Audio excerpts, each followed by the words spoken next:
Morning, Pete. Good morning. Hi, Pete.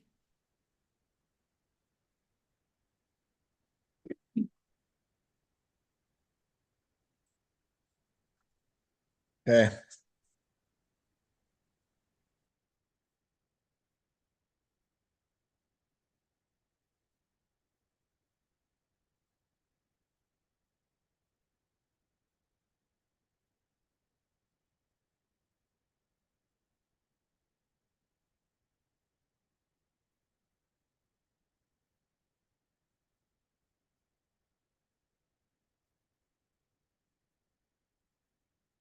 All right, it is 9 o'clock this Thursday, September 19th. I will now call the Board of Harbor Commissioners for the Town of La Pointe meeting to order. With us this morning, we have Jay Wiltz. Present. Susan Widmer, Here? Michael Collins. Here. Evan Erickson. Here. Myself, Zach Montang, Glenn Carlson. Here. And Pete Ross via Zoom. Here. Staff present, we have Katie Kisner and Lauren Berteau and Cal Linehan, Robin Russell from Miffle. Public, we have Paul Brummer and John Carlson. I'll open the floor at this time to public comment. The reminder that this portion of public comment is meant to be 1 minute or less. Go ahead, John. I'd like to address the refrigeration truck. It seems like the Harbor Commission is bending over backwards for one business.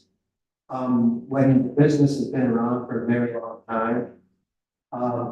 When they purchased the business, if they did not know that material or whatever they were getting was coming from the mainland over, that's their problem. Just like I get material that comes over from the mainland in here, and I have to make sure that it gets delivered.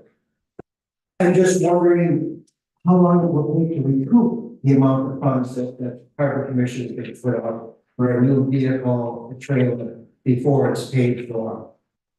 And it makes me wonder, and it makes a lot of people probably wonder, does anybody on the Harbor Commission have a vested interest in this business? And if they do, they need to recuse themselves from voting and any other thing to do with this business. To my knowledge, you're almost And out this of is time. public comment. Yeah. And also I would like, and I'll probably send a letter because I've only got Benny back down and back to work. I'm Simon Carlson's comment about the EMTs going across and wanting to make sure they never leave the island with the ferry bags. I think Glenn needs to discuss maybe with an EMT, the scheduling of how we work things and the benefit it might give them to go across maybe once or twice a month for free. Thank you. Go ahead, Paul. Secondly, John said, Pepsi is not going to run. I suggest in the future, have these meetings like at 5 p.m. or later, so people are able to talk for a living and attend. And the other thing I'd like to ask is the status of my report on the book I handed in a few weeks ago, the Complete Indians Guide to Great Customer Service. I'm sure I had to look back, not to mention the report, honestly, I don't think it's going to get much more than a single vendor report, maybe 2 single vendors. Any other public comment? We will move on then to the minutes of the September 5th meeting. I move that we accept the minutes of September 5. I'll second. Any discussion? I had one potential change under number 7. The second sentence could possibly be phrased as more of a question. Should the commission consider selling it? Rather than the commission should? We're talking. With that in mind, I will call the vote. All in favor? Aye. Aye. Opposed? Motion carries. Updates? Nothing? Anything? Move right into Katie's report then. Okay. The current balance of the Harbor Commission bank accounts as of Tuesday, the 17th are as follows. The September revenue as of the 17th was, just under 375,000, which is just over 51% of the budgeted income for the month. So right on track with that, about halfway through. I did include all of the August reports that include the August extensions that are being submitted today. There are a few adjustments to the repairs and supplies category and the other insurance. I did have a few items categorized wrong in our QuickBooks, so those two numbers have changed. I'm happy to update you guys on that later. I also included Miffle's August report for the Harbor Commission. I think everything on there is pretty self-explanatory. The only thing we might not have known about already was the steel replacement on the Island Queen.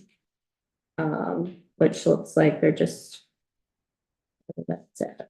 Sorry, we have a lot of papers this week. There we go, this happening. Okay. There we go. Yeah, just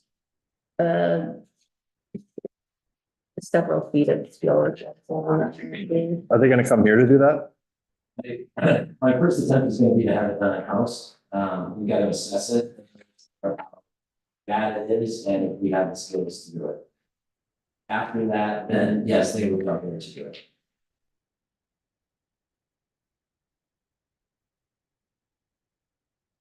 Only if we can't do it.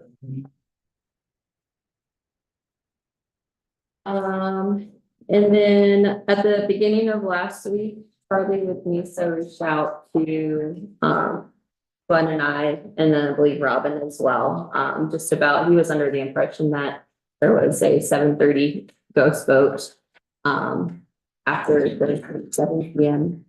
vote every Monday through Friday. And created kind of a hiccup in his plans, but, he worked with Cal and, they kind of gave them as much information as they could about the scheduling. The ghost vote when it was most likely to happen, and they sorted a plan for that. Have you talked to him about the other 2 weeks of September? Okay. Is there typically a ghost vote going back, or do you have Island Crew that?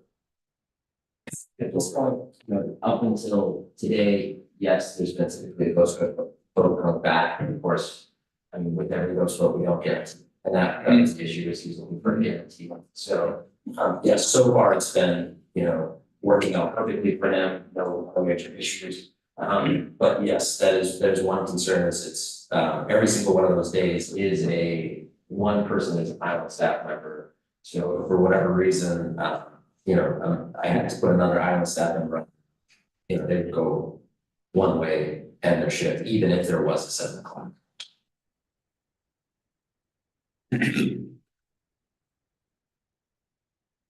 And then the last thing on my report were the future reimbursement requests for nickel for the Fraser Shipyard, Robinson and Sons, and then the August fuel payment that will be made at the end of September. That was over the 25,000. Is that all covered then under number 10, so we can top end? Those are, In addition, yes. or under 11. Oh, yeah, that'll work. I have a question. What is the 7 p.m. vote as far as ridership? I don't know. It's been pretty hit or miss. Some days it can be very busy, some days it can be 2 people. So it really depends on kind of what, I guess, what's happening, weather, much like most of those like early morning late trips. Yeah. It can be really weather. Okay, thank you.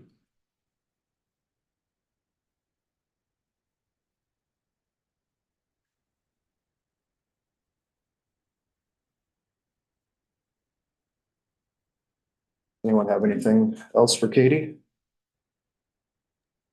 If not, I will move that we put the Chief Administrative Officer report on file. There's no discussion. I'll call the vote. All in favor? Aye. Aye. Opposed? Carries. Move on to item 7, consider approval of credit card for Chief Administrative Officer. I'll make the motion that we approve a credit card with a $5,000 limit for Chief Administrative Officer Katie Kisner. I'll second that. Any further discussion? All in favor? Aye. Aye. Opposed? Motion carries. Refrigerator update, trucks and discussion. Refrigerator truck updates and discussion. Going to John's public comment about catering to one business. We're not exactly catering to one business. We take on the transportation of food goods, and therefore we are legally obligated to supply some sort of refrigeration for those food goods. This also includes in the winter time and off-season time, Cisco and what's the other supplier? Yes, Upper Lakes Foods. Upper Lakes. So we were really just, not, I mean, Darlings was in need of one, but also fulfilling our legal obligation of, transporting, temperature sensitive goods. Yeah, I mean, in my opinion, or my thinking going into this was, it was an attempt at streamlining the process and eliminating, 2 or 3 pickup trucks coming over with a cold storage area there that could be brought over when there was space on the boat, et cetera. Robin has something? I was going to say, I've checked with other ferry lines, to the best of my knowledge, does not legally require it. Because it's, the handshake is between, the food company and say like J. Wiltshire. Or Darlings. But the transportation of the goods are put in our hands and. Not legally. To the best of my knowledge, because I've checked around, because we went through this years ago. Probably, I don't know, 5, 6 years ago, it's Cisco and they dropped off a refrigerated box, which we couldn't even lift. And they wanted to put the frozen in there, but we had no, and checking into it further. I mean, it's not that it's a bad idea, it's just that there's a lot of. Term legally. Yes. Yeah. There is a federal code for if you are taking on the transportation, which we are and charging for. Independent of code, it's just good public. It's good, policy. it's public, it's good policy. So it sounds like Cal's suggesting, from what I'm reading in his memo, of September 17th. I'm seeing option 1 is probably the best, cheapest, does not require a CDL. And $32,000, basically, it's in Joliet. Is that something that we're ready to consider? I think let's weigh it in more detail at budget time. I mean, it's cooler now, quantity is gonna start dropping of goods being brought over. Yeah. That's my thinking. I think it is, so John also in his comment raised a question as to how long he thought we were going to recruit this. I think it is important when we think about it budgetary wise to look at which truck we're buying, what we're going to charge for a freight fee. Is there an upcharge for refrigeration or freezing? And then what that'll look like to recoup. And then that way we can, figure out what this replacement policy will be, how much we can budget per year to make sure that we're continuing that project. So I think it is important to figure out which truck we're buying and what we're going to charge and kind of run it through the budget before we just purchase. Just like, so the third option has already sold. And so I just wanted to, again, to make sure everybody's aware that Sensible. these come and go, you know, go to another for sure, but just like with a good plow vehicle, you know, it might be 5-6 months before we find the right one again, you know, so I was just wanted to keep that in mind. You know, when the decision is to proceed, if that's available in the immediate area, you know, it might be a different landscape at a different price. And was there a recommendation again on what did you recommend that we sell the one that we have, or you would keep it for alternative? I would, I mean, without putting a lift gate on it, there's really little utility for us with it. Okay, Which again, I think financially wouldn't make sense considering the alternative. So I would recommend, you know, selling that one and going to one that already has the lift gate. We don't have to then necessarily wait to make that decision. It's ready to go, it's just sitting in our shop on. Oh, It's a decision to purchase. Oh, yeah, we brought it back. Oh, I'm sorry, I thought one of the other options. Oh, no, But why don't we go ahead and see if we can sell the one? If I it's, would suggest that's a good idea.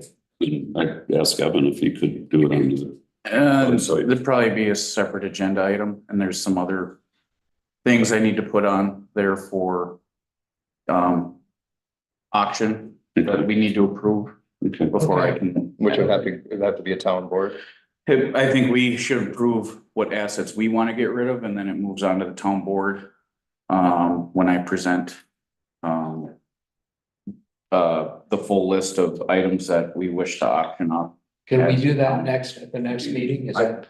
I think we could make the decision to sell right now and approve it. Good. And I move that we do. send it on to the town board. I'll second that motion. Any discussion? All in favor? I, Opposed? Motion carries.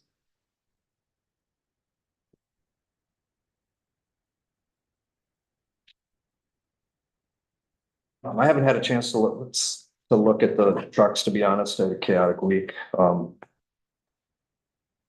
opposed to the notion of immediate replacement, but let's give it a week, I guess.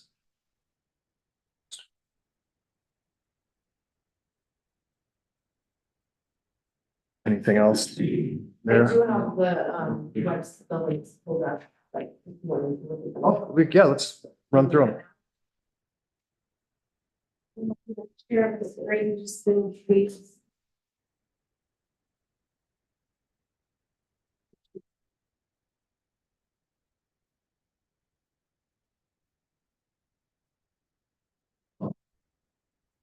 Did you put them in order that you like, Cal? Did you like number one the best? number one was Looks ultimately, like this was number one, Cal, I think it's like that one's maybe small. number one should be on generator.com, the test students. That, This was not.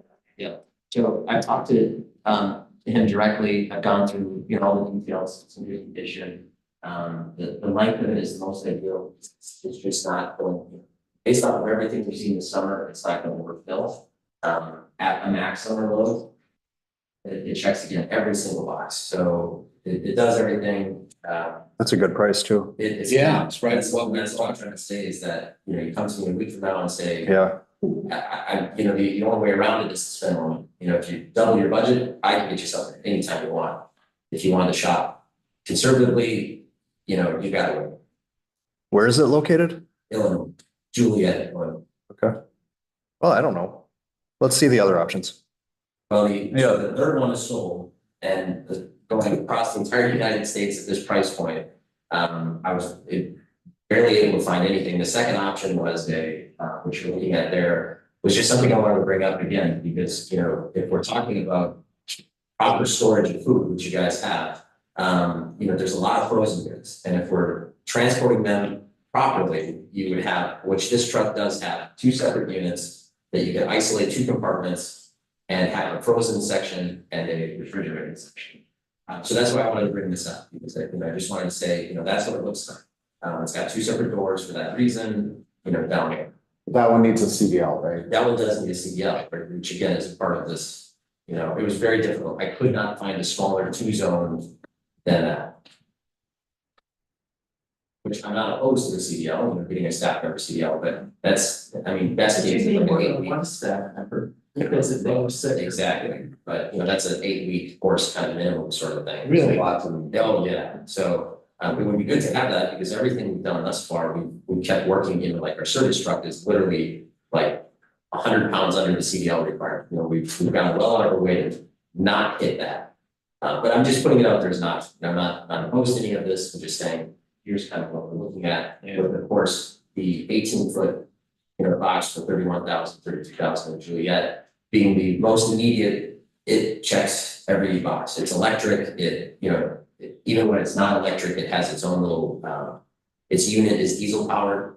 So you don't have to run the main engine, you know, which is, again, we want to keep it as electric as possible. And then most of its life, it's not going to be moving, it's just going to be sitting somewhere, moving and sitting somewhere. Right. So that one would allow us to essentially put them on a timer, so I don't need a staff member to start it up in the morning. You can just start it electronically, get down to temperature, show up, grab it, and put it, you know, head over, you know, we can put it out that's wherever we need. Well, and you know, you could re-roof that shop building up there and put solar panels. Well, that's really the idea. I mean, that's what I like about the solar redesign, or the electric is eventually that's getting solar power. 2017. And it takes up bulk space for, you know, it's- And I'm not trying to say it again, at this price point, you know, it runs today, you know, we would do an inspection on it, we'd ensure it does run. If he's verified, it gets down to, I believe, -2. You know, so it can get cold, you know, so I know all these things. But it, you know, it's likely that over, you know, the next couple of years, we probably need maintenance at some point, you know, we have to take it in, we probably wait until like the time, and, you know, again, shoulder season to take it down to a reefer truck shop to have it probably checked once a year, once every other year. Just because you don't want it to fail in the middle of July. So, but again, as of today, everything on it checks out. It's in that kind of the ideal size too. It's bigger than the 16. It'll It's fit these loads. Yeah, I mean, And it's a cab too. I mean, that's huge for me because then, you know, this goes on the boat in the winter, right, to keep lettuce from freezing, right? So it's gonna keep the box. You know, that's gonna take up a massive amount when the boat goes on, right? And maybe it's only going on for one pallet. So, you know, making sure that you're minimizing the overall length while maximizing the usable space is a big consideration. That's ultimately why, you know, I ended up exactly at these style of trucks. And the likelihood of finding another vehicle that checks the same boxes. I'd say that I spent, you know, a couple of days just going through, checking, refreshing, and I came up with 2 in a reasonable, you know, 2-state diameter. Yeah. And I found 2, right? It wasn't that there was more than this, that those were the ones that were available, that checked those boxes. And again, like I said, one's already gone. Is anyone else inclined to grab this one now? Potentially. Can we afford another 32,000 on top of everything else? Can we sell another one? Yeah, I mean, so if it's a question of timing, it's not like we have to wait till we sell the other one to be able to afford to buy this one. I think the idea that we will sell the other one, hopefully we won't take a big loss on it. But it's not, we didn't have, you know, we had 22,000 in it. So hopefully, you know, we don't lose much, if anything. I'd be inclined to go purchase it today. I would too. And we just want to again state that there's no guarantees, you know, I always anticipate going there, coming back and you know, we're gonna give it a thorough inspection. If we see red flags, you know. Yeah. We would turn down. Sure. But do you need the town board approval? Um, Because we just need to tell you, because it's under 50,000. Yeah, I think that it's, I don't know that we need town board approval. We could certainly put it on the agenda at this point for next Tuesday's meeting. We've got time to do that. To the town board also. But I think that, you know, the Harbor Commission can certainly make that recommendation to go ahead and, you know, today's Thursday. You know, we've got 4 days.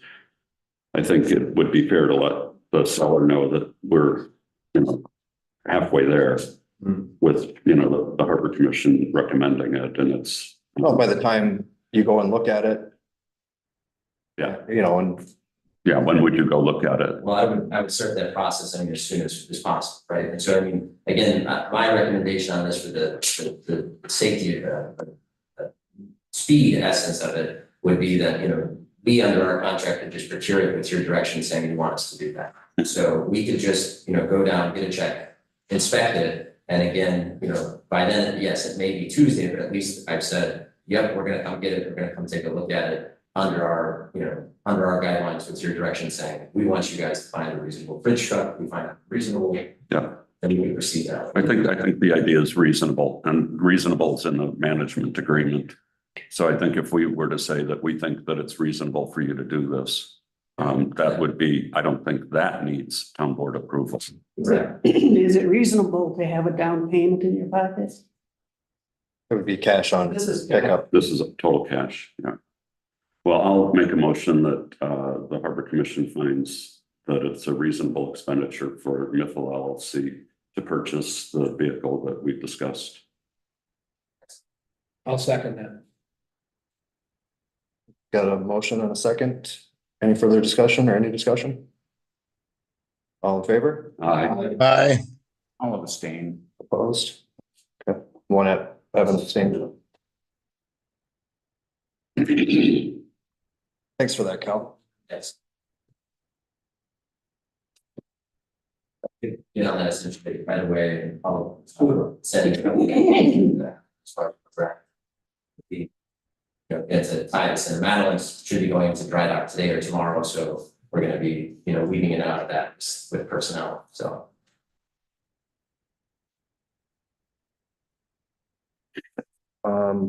We don't have anything more to discuss on the truck. We could move into the Bayfield School contract. Got a couple of items to mention on that.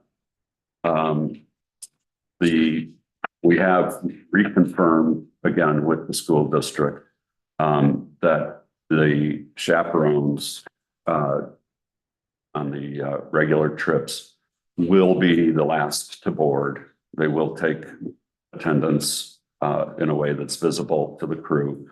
And they will deliver their log every day to the school business office. And so there was some confusion. I think Cody had spoken with Randy and Randy wasn't aware of that, but we've since clarified that the school district is fine with requiring the chaperone to do that. The issue that the school district still has is on the extracurricular chaperones.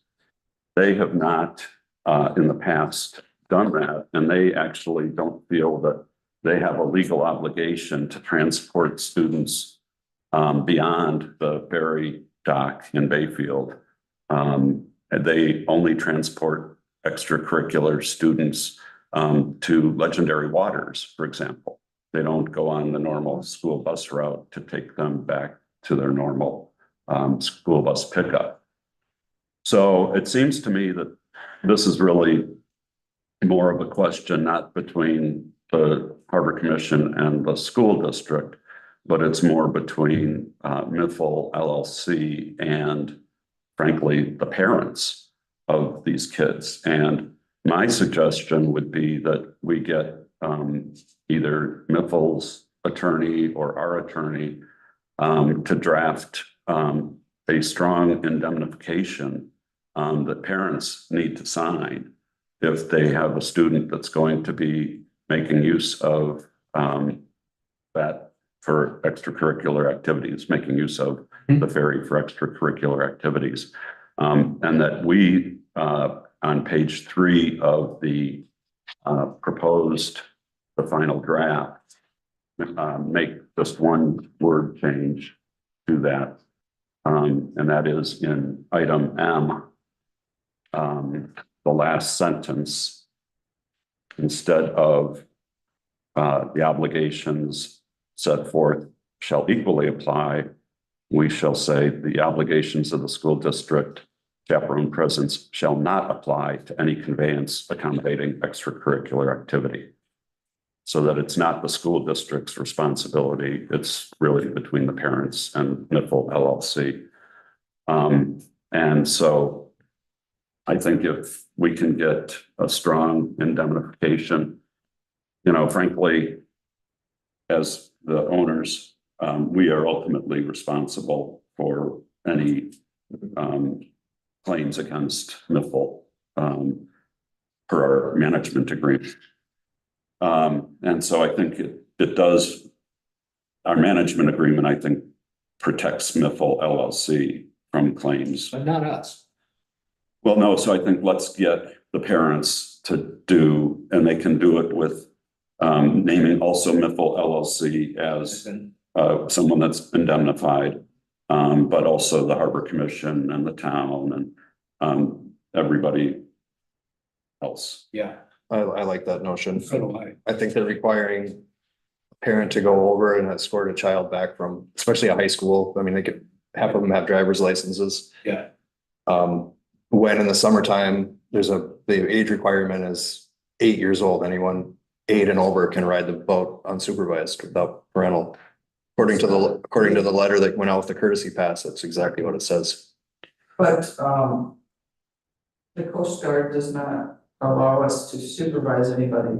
So if the parent didn't sign, then we don't transport. Correct. Yep, Right. exactly. So I mean, we see the kid in Bacon. Yeah. Okay, that doesn't cover midday, because if the child comes home midday, then the school needs a chaperone, right? Can we, and I would say that probably is kind of an unusual occurrence. I mean, it doesn't happen every It day, happens a fair amount. really. Okay. When the kid's sick. What, If it's sick or they go early because they had a dentist or they had whatever. so I think. We we could have extend to- the indemnification. I think we to could that. extend it to that too. But that's within the school day. Yeah, I don't know if the school district feels that they are responsible for getting a kid home. I talked to Jeff Toomey and he said that they cannot deliver a child to their house unless there's an adult present. So I mean, even in Bayfield, because he used. Well, they call the parents and the parents come and pick them up. They don't send them He said, home in a bus. "The Alternative program, that's what he told me several years ago. He said, you know, they can't, you know, it's a handshake between. I think we need to check that out because midday, you know, they're here, there, everywhere. Who. But typically, Robin, they have not had chaperones during It's the in the day. contract. I know it's in the contract, but, right, I know it's in the contract, but the practice. Yeah, but this is a whole new company, okay? So it was in the contract, which was signed by the school with metal on the third one. It was clearly laid out that the Coast Guard did not allow us to supervise or babysit anybody. Yeah, I think that can be stipulated in the indemnification, that the ferry line is not responsible for supervising these I people will that check come that out with the across. school because to make sure if they require that the parents pick stuff up, pick kids up in Bayfield, should they not require the transportation for? Okay, well, with that one clarification, and I'll contact Yeah, good. the school attorney and, but with that one modification, I think the idea of, and I'm happy either to have the ferry lines attorney who is very, It's maritime. yeah, he's very good at this stuff. Take a pass at it. Draft. Yeah, Draft. yeah. I mean, we'll pay the bill no matter whether it's their attorney doing it or our attorney Either doing it. way. And so I'd say, you know, if we can ask the ferry line to have their attorney draft a pretty comprehensive indemnification on the transportation of kids outside of the normal school day, let's call it. In other words, to and from, not the midday, we'll still, we'll have that indemnified, but you know, if they're sick.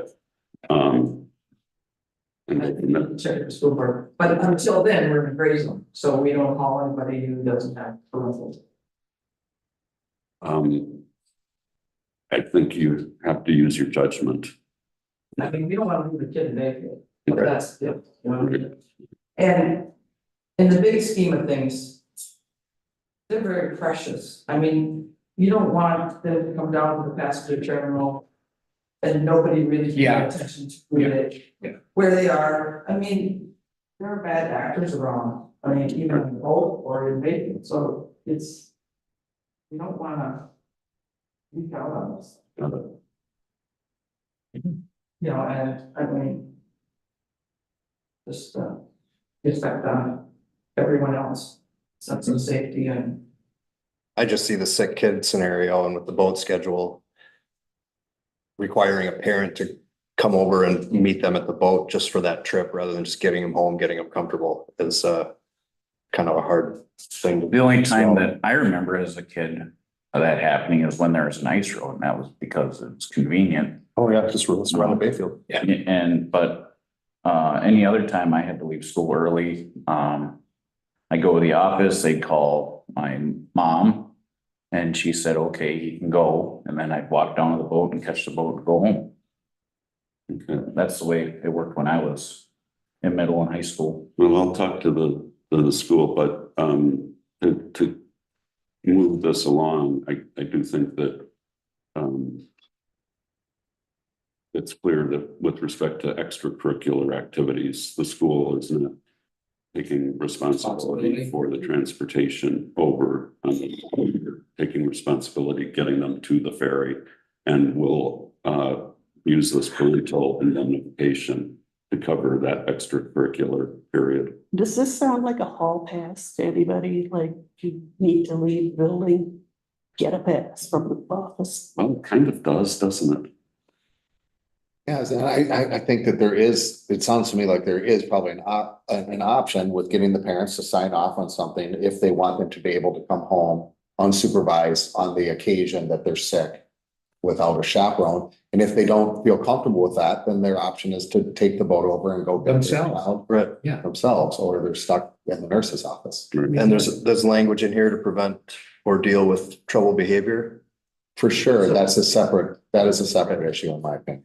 But how do we monitor this? I mean, Well, I think if you're having, my opinion, I think if you're having an issue with a problem child, or anybody. no, we deal with that, that's a, individual educational plan, because we've done that with a student before. Okay, right. But what you're putting the boat crew in is like, well, we have signed from these people, but we don't have signed from this people, so we have to know who this. I think they would probably need a note saying I can come home, and that would only be granted to somebody who is signed saying that the ferry will not be supervising your child. So the school has to have a list of the ones that are. Yeah. It's just. That would be my suggestion. Yep. And if they're coming, there can be given like the pass saying that Well, that would be. my paperwork, yeah, Yep. their hall pass. That's a very good analogy. Boat pass. We'll pass. Well, then I'll make a motion that we approve this contract with the school with the one change on page 3, item M. I'll second. Any discussion? All in favor? I Aye. Opposed? Can we get an attorney as an next chore of taking a look at that? I think Oh, Stephen Bears. that's right. Okay, I already did that. Sorry. so Steve can draft up an Okay, it's indemnification, not on right now, That'd be great. but it says indemnify. hold harmless the whole. Parents are not going to take any action. Harmless, the town board, the harbor commission. Beautiful LLC. The parent is basically On the relieving everybody from any responsibility, You know, other than if a crew member actually physically throws somebody overboard. Probably a good reason. Exactly.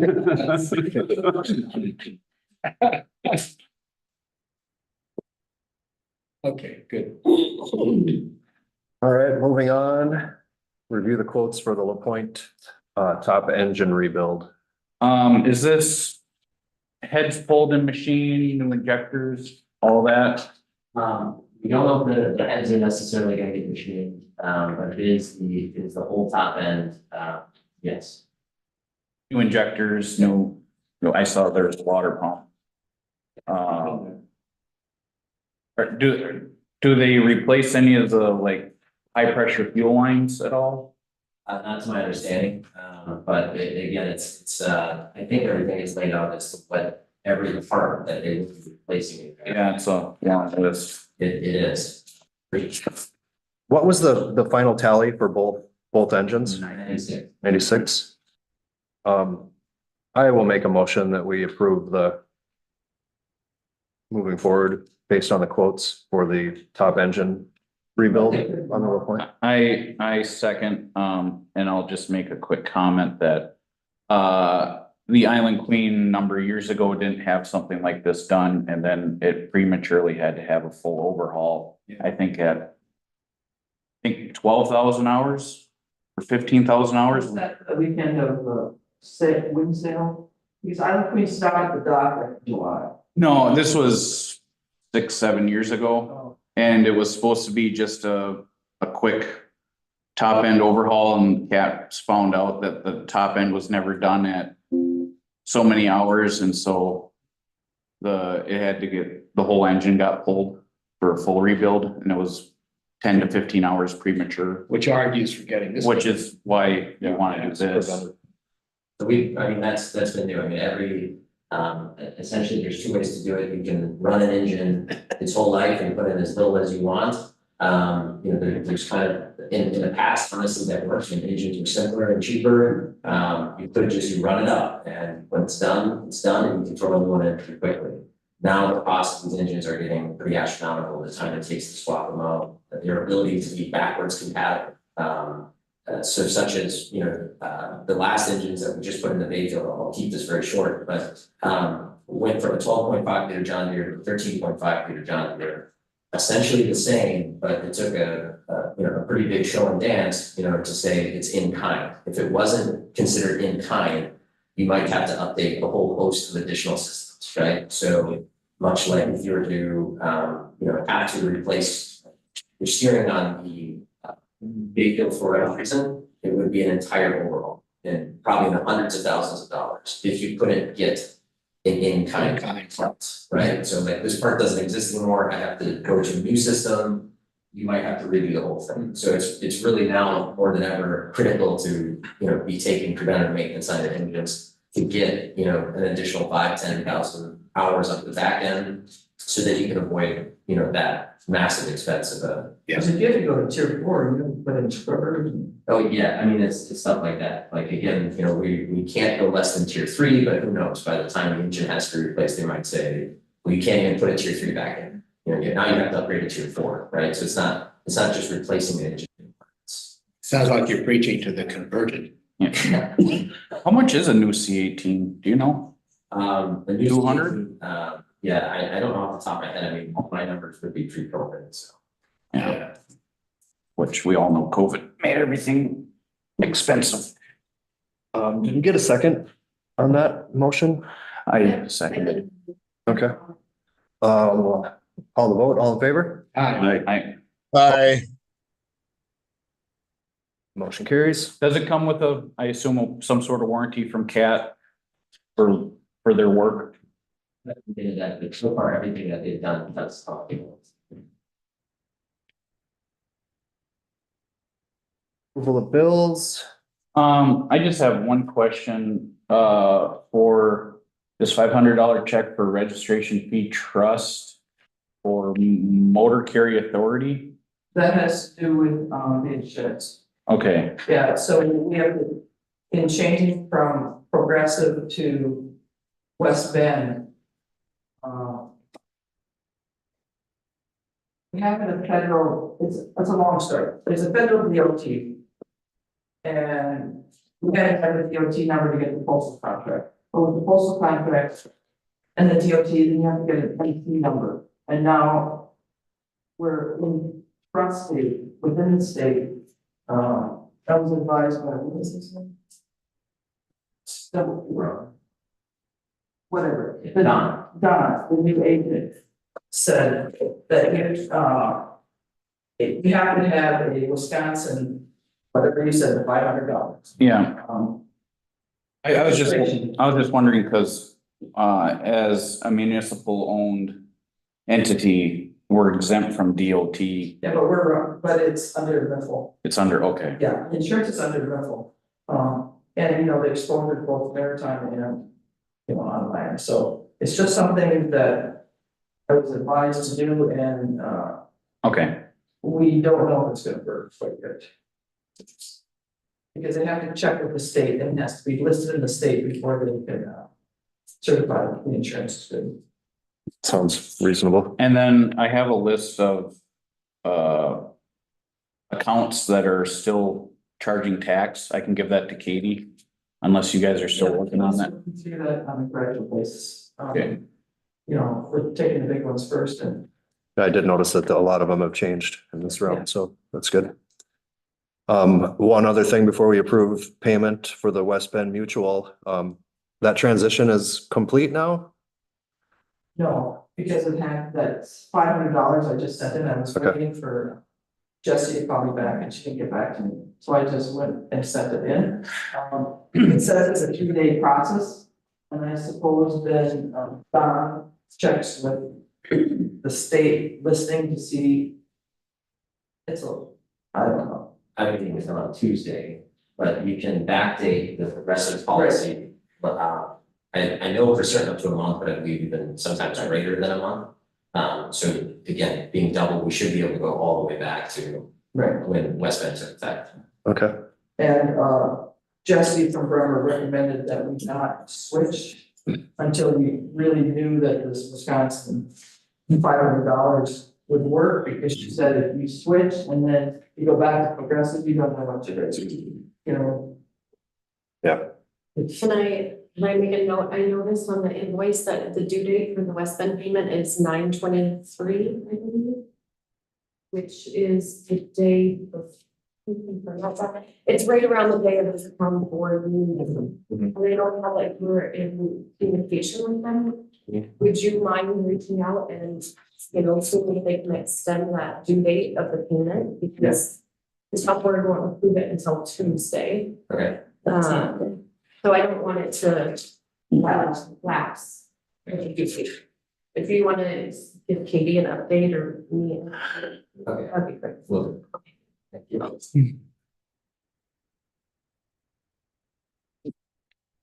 how do we want to tackle these? You could do, there's the two separate. Lips. We got blank roll, And that, we can do the totals of those two separately. okay. Do you want to make the motion? Okay, I will move that we authorize the payment of $1,098 for expenses out of the general fund. I'll Second, Go ahead, after you do it. I'll second. All right. All in favor? Right, Aye.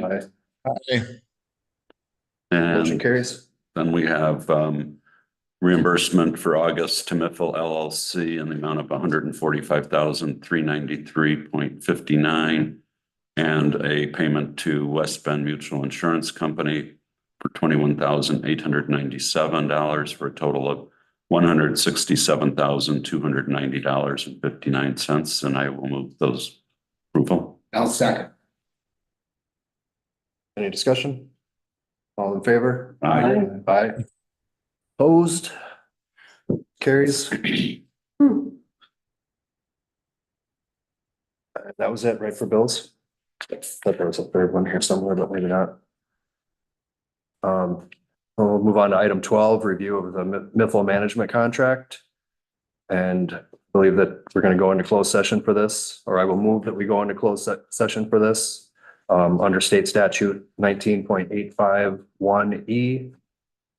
For deliberating or negotiating the purchasing of public properties, the investing of public funds, or conducting other specified public business. Need a roll call vote for this. I vote aye. Pete Ross? Aye. Susan Widmer? Aye. Mike Collins? Evan Aye. Gibson? I'm an aye. Glenn? Aye. I think there was only a motion, not a second. I'll second. Thank you. Should I call the vote again? You don't.